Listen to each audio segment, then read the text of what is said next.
On Airtel Touching Lives tonight, for many Nigerians living with a disability as a result of the polio virus, the ability to be productive members of society is often limited by our false perceptions of what we think they can contribute.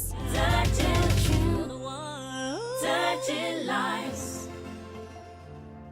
When Kayode Kukoyi was a year old, he contracted the polio virus, which attacked his nervous system, leading to irreversible paralysis. Now a grown man, husband and father of 3, he's struggling to make ends meet as a keke napep driver. Every day, I risk my life for my family so that they can live better. My life is worth 2,000 naira a day. When he was about to start the business, I said, "Are you sure you can do this work?" I said, "Because I know some people who are doing this job. They used to complain pains all over their body." He said, "You have no choice." I wanna touch your life. I wanna be the change. I'm gonna shine my light. I'm gonna make a difference. Touch your life. Be the change. Shine my light. And make a difference. You're the one to make the world a much better place. You're the one.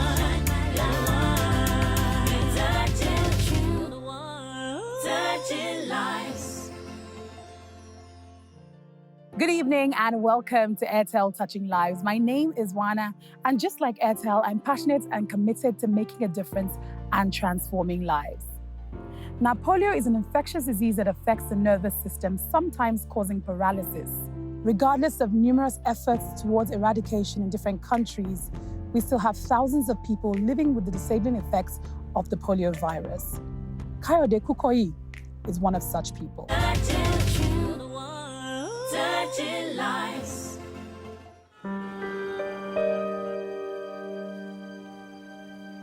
When I was about a year old, I contracted a virus called polio.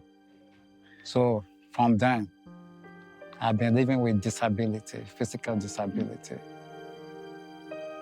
The polio paralyzed my right leg. My right leg is shorter than my left leg.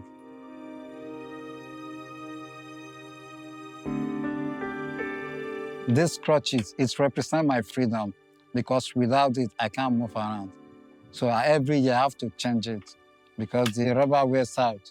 I nominated my brother because he used to complain always to me about his condition. Even if he doesn't complain, I know things have not been easy with him. So, and for me, I don't have anything I can do for him. I don't have any assistance I can render to him. So that's why I nominated him.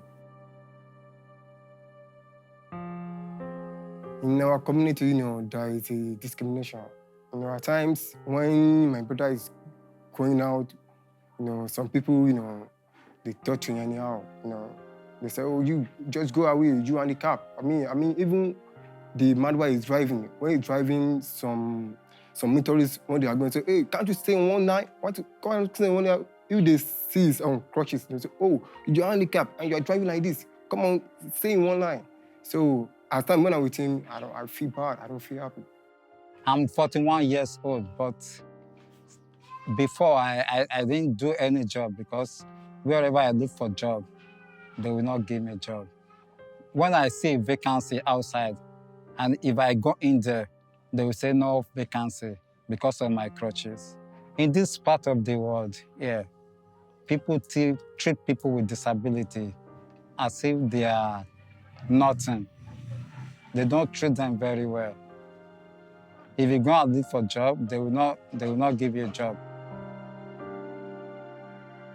3 years ago, I needed to start making money because my wife can't be doing everything. So I take a loan of 550,000 so to get the keke, but I've paid 150,000. It still remains 400,000. It's difficult for me to make the money because these days the business is not moving. I make 2,000 or below a day, and I have to feed my family out of it.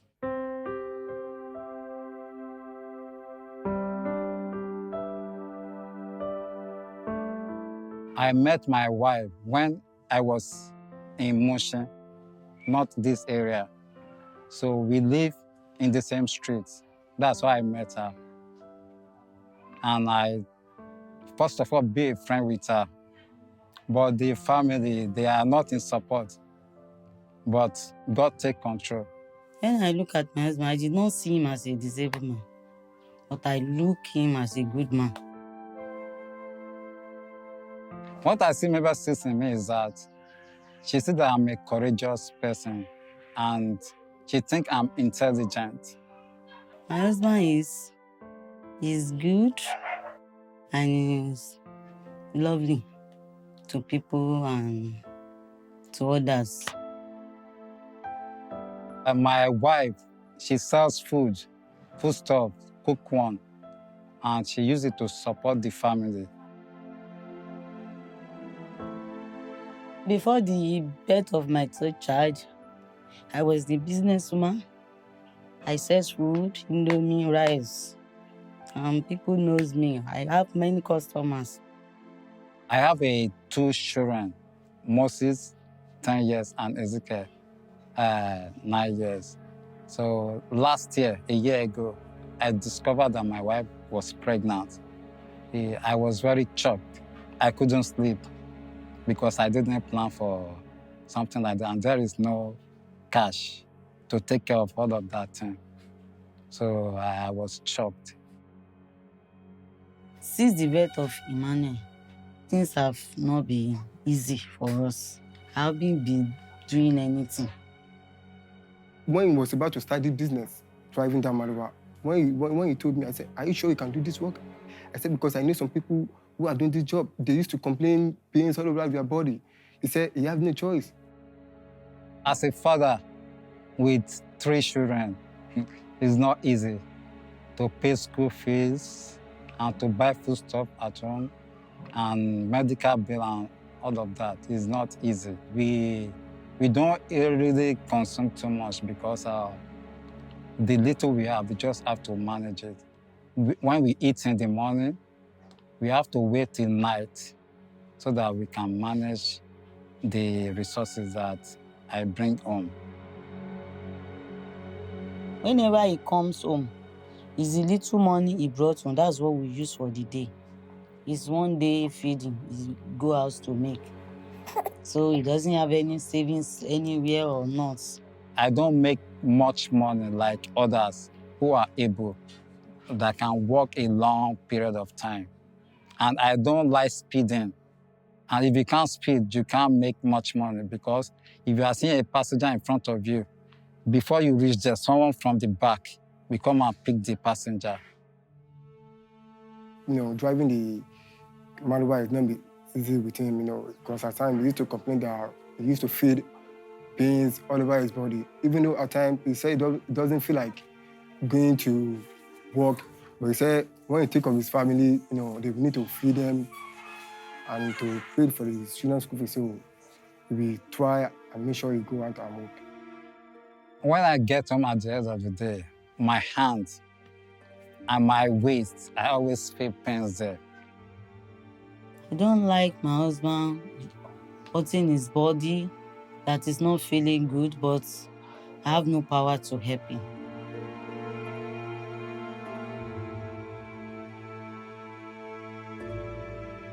As things is going now, I don't really like it. But I just hope that things change for the better.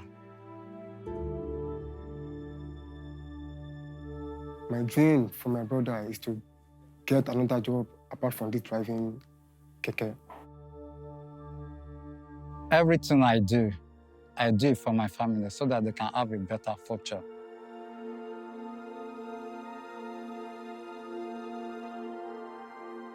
My dream for my children's future is for them to go to school, move further, that they should be great in life.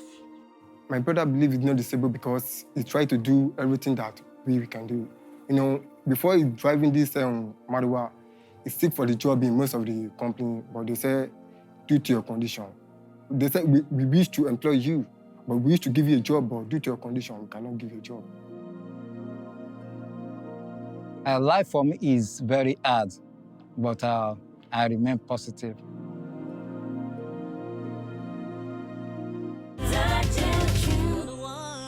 Touching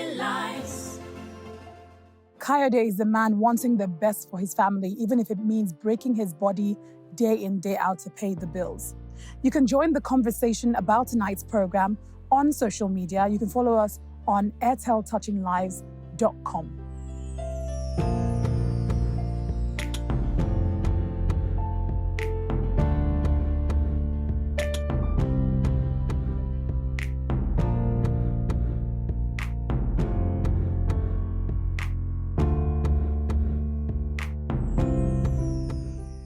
After the break, I talked to Kayode and his family. We discussed the hardships of living with polio. Touching lives. Welcome back to Airtel Touching Lives. Today, we've been talking about polio and how it affects the individuals and their families, and most importantly, the ability to fend for themselves. Joining us in the studio, we have Kayode and his wife Mabel, and polio expert Amina Raji. Welcome to the program. Thank you. Thank you all so much for being here. welcome. Kayode, watching you just fills me with so much, fear and joy at the same time. I suppose the first thing I want to say is you are someone who clearly doesn't feel sorry for yourself. And despite all the discrimination that you've experienced, how do you manage to stay positive and just keep going? Well, I believe that I'm not a physically challenged because I believe I can do most things that people think I cannot do.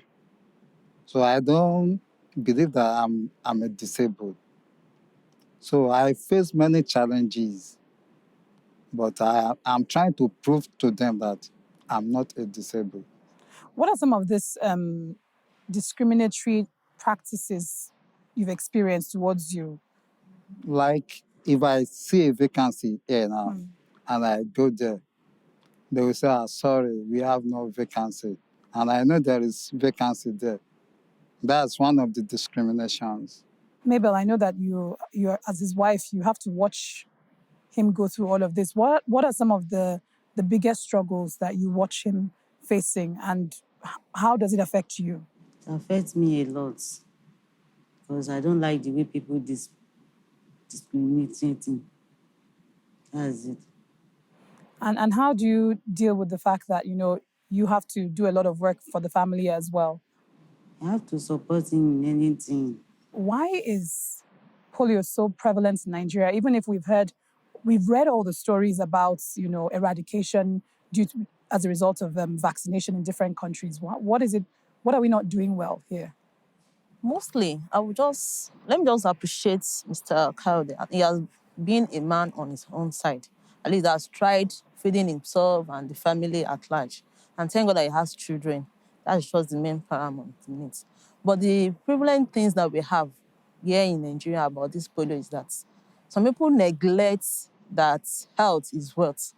And they felt that when you give them polio, when you said, okay, there's a polio out there that we need to give children a day old to 5 years, they will just feel that, oh, no. When we start giving these children, there's possibility that the mothers will not be able to be pregnant today. That's what people's perspective will be.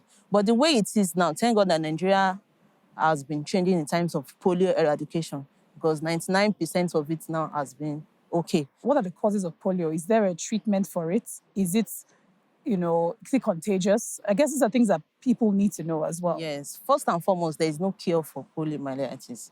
The only thing is that the earlier, the better. When you give birth to a child, you need to just take the child to clinic for the normal routine immunization, which the oral polio vaccines is being given. And we have another one that they always give at 14 weeks, which is the IPV. But the oral polio vaccines is given at birth, and you have to take it for four times as a month interval, and it went well. But what we just want to say is that the cause is not that maybe the parents, let me just say it's just like ignorance. Parents are ignorant about it. They don't want to go, especially in the north. They believe that, why are we taking Allura? They call it Allura. That why are we taking it? My children doesn't want it and we don't need it. So they would rather carry their child or their children to the room and lock themselves up, all because they don't want to take the vaccines. And why not taking it? It's caused a lot of things. It might be during poor sanitation. The water are not clean enough. The food we eat, the water we take, that we consume in our body are not okay enough. So we need to make sure that anything we want to take, it is safe, it is not contagious for our health. Now, for people who have already experienced the polio virus, who are disabled by it, what would you like to say to Nigerians who are out there, especially concerning discrimination in the workplace? The only thing I would just say is that they should stop this discrimination. They should stop being panicked that, no, we don't want this kind of people because they cannot do one or two things. Let's give them the chance. Let's give them the opportunity to do something. And if you now see that the person is not doing what you expected, then you know how to now discharge the person. Not that you say, no, there is no vacancy for you, go and find somewhere else. Because that kind of person, if like Mr. Kayode is not a man that is so strong in whatever he's doing, he will have been having himself by suicide and said, when everybody's not supporting him, when he has a work that he's able to do one or two things and they're not giving his support to do it, he will definitely want to kill himself and will leave this responsibility up to the wife alone and the family. And that is not good enough for people. So, Kayode, if I know you were looking for jobs before you took a loan to get your keke. What would you have liked to do? What kinds of jobs would you really have liked to do? Before, Yes. before I like doing computer work before, and I go to many places. And when it's not working, so that's when I decided to go for the keke work. And what is your biggest fear right now for yourself if you don't get, certain kinds of support that you need? The biggest fear for me now is that it's like I don't have hope. At times, if I sit down, I'll be thinking, is this how I'm going to continue? I have fear that I don't know. I don't even know how the future will look like. That's my biggest fear. Mabel, what are your fears, considering the fact that you also have 3 children to look after as well? I have many fears. That how will my children be prospered in life? How things are going on? That's my fear, my biggest fear. Thank you so much to Amina Raji for teaching us about polio and the polio virus and its effects as well. The key thing right now is for us to educate ourselves and stop the discrimination. People who are survivors of polio can do anything just like the rest of us. Don't forget, if you want to join the conversation or find out about tonight's topic, make sure you go to our website. It's airteltouchinglives.com.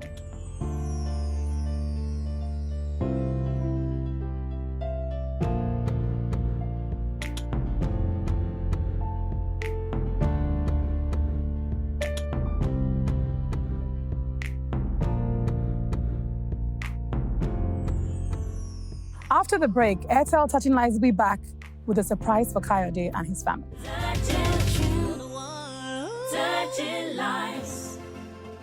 Welcome back. We still have Kayode and his wife Mabel here in the studio with us. Welcome back. Thank you.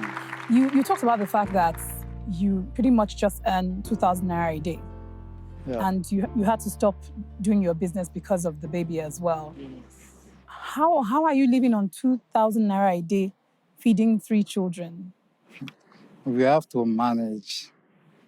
So I have to save some little money in case the baby needs maybe the new baby, he need maybe milk or something and drugs. So I save little money. The little ones, we spend it on food. Do you get any support from anywhere? Community, church, family, anybody? No support. That's why it's very hard. At times, I will not feel like going out, but I have to go out because we must eat. What has been your lowest point? My saddest moment. I have many saddest moments because when I look at my life and the way things is going, I don't feel happy. And we definitely don't want you to stay sad. And I can't even think of how you guys have been able to survive this long, the way things have been. And Airtel definitely wants to support you and help you. The first thing, I know that you mentioned you need to change your crutches. Yeah. And we're going to replace that for you. Okay. Now, what we're going to do as well is Airtel will rent a shop for you for a year. So they'll pay rent for a shop for you, provision shop for you for a year. At least with that, you can get some income coming in, supplementary income to look after your kids as well. How do you feel about that? I'm happy. I'm very happy for that. I feel relieved. What do you think that's going to do? It's going to make a lot of changes because the keke work is very risky. It's very risky. We just had an accident Wow. and she had a fracture. Wow. I made to have some bruise on my hand. So I'm excited for the beginning of your life because this marks a new beginning coming on this show. I strongly believe that. thank you. And I know that the future is bright. Thank you, man. So thank you so much for coming on the program Thank and you. sharing your story with us as well. Thank you. Kayode and his wife are examples of the effects of discrimination on people's lives. And it's really important that we start to pay attention and do deliberate things to ensure that we do not discriminate against persons living with any kind of disability. You all have a wonderful, wonderful night. See you next time. Coming up, we visit David Daniele. In the 10 months since he appeared on Airtel Touching Lives, his Center for Citizens with Disabilities has gone from strength to strength.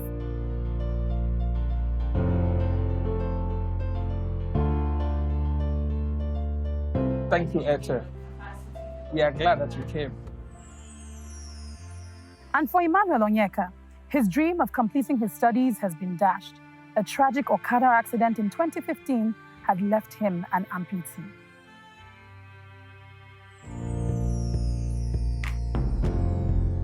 I'm happy because there is a new change in my life. I feel very happy that Airtel makes things easy for me and my family. I wanna touch your life. I wanna be the change. I'm gonna shine my light.